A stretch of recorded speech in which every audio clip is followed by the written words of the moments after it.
I finally played Resident Evil 3 Remake. It's been a long time coming. My history with Resident Evil as a whole has been a very positive one. Resident Evil 4 was my first foray into the series, and I have been obsessed ever since.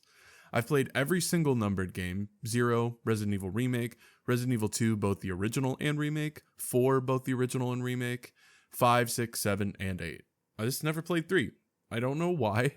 I know that it's one of the more popular games in the series. I just managed to skip it until now. So I want to talk about it.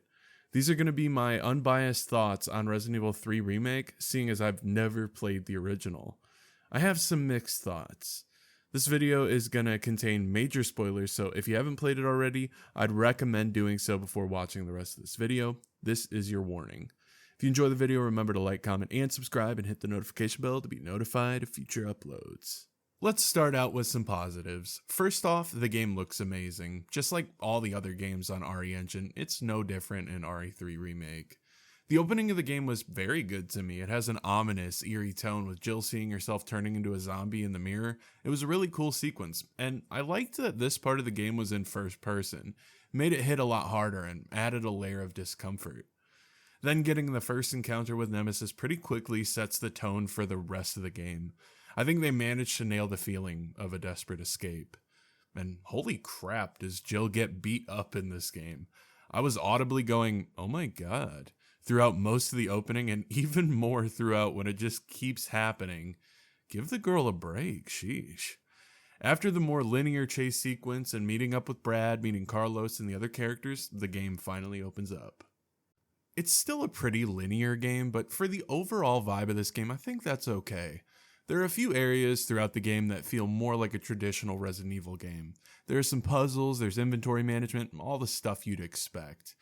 I got exactly what I expected gameplay-wise too. It feels almost exactly like RE2 Remake, with the addition of a dodge.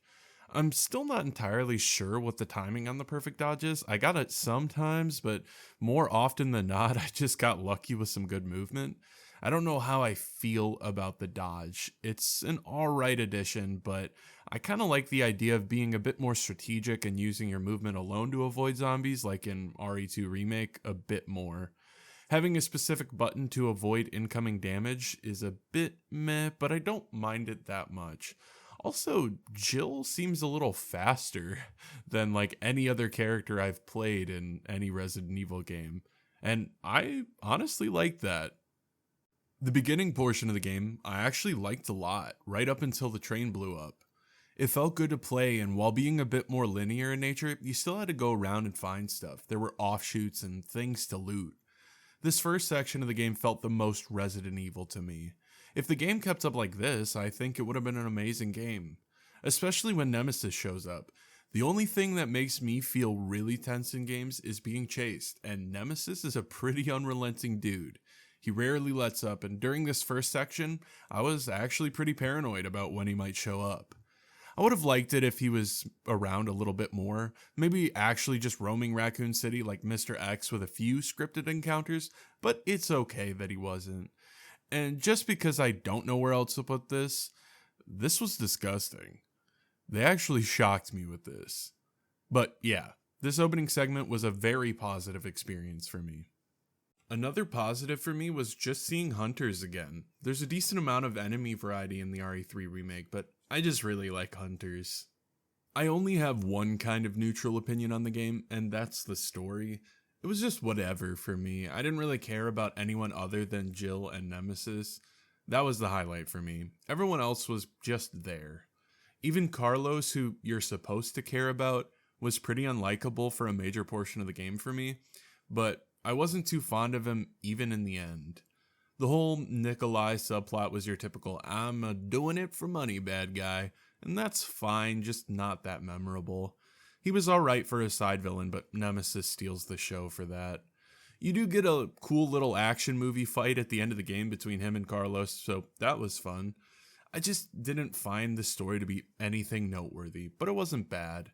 It just didn't really hold the same weight as characters like Sherry and the Birkins did from RE2 for me, and I think I would have liked a bit more characterization for people like Tyrell and Mikhail.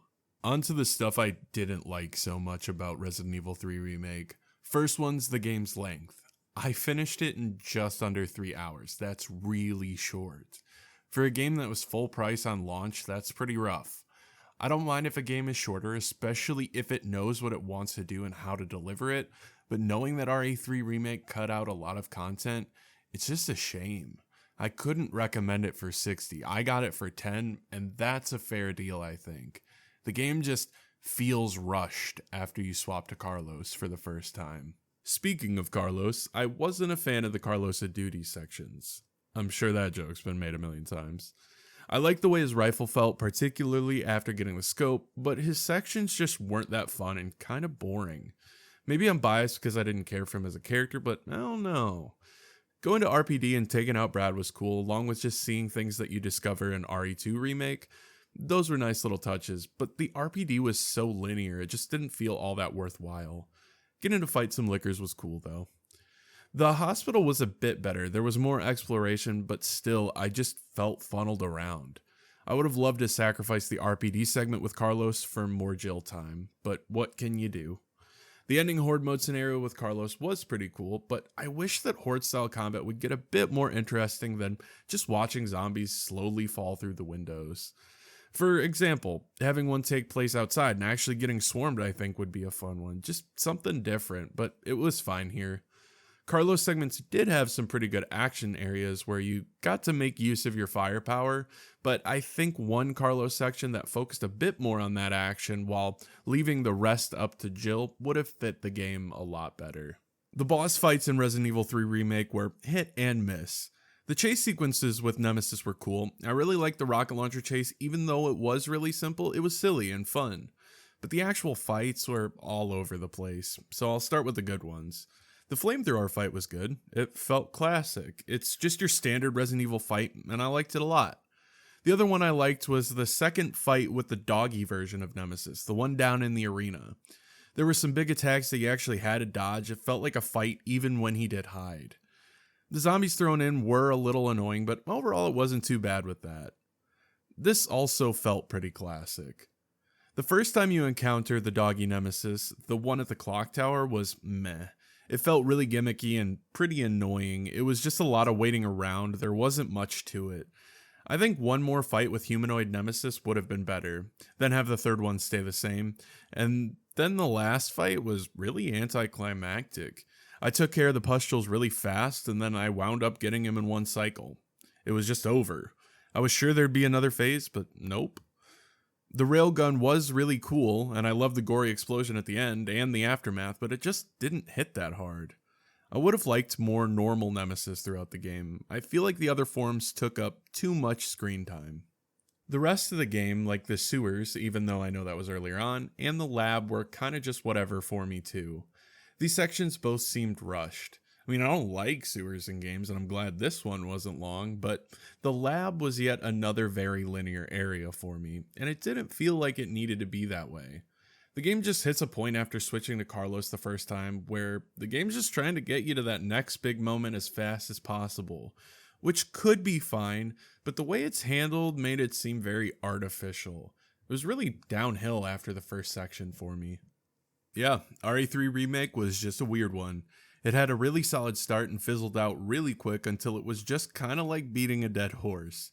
It's a shame because I really like Jill Valentine. I really like the idea of Nemesis, but I don't think the remake pulled it off. Definitely not for $60. I'm glad I got it for 10. I'm definitely going to have to go back and experience the original because I've heard very good things, and it'll be interesting to see the remake from that perspective as well.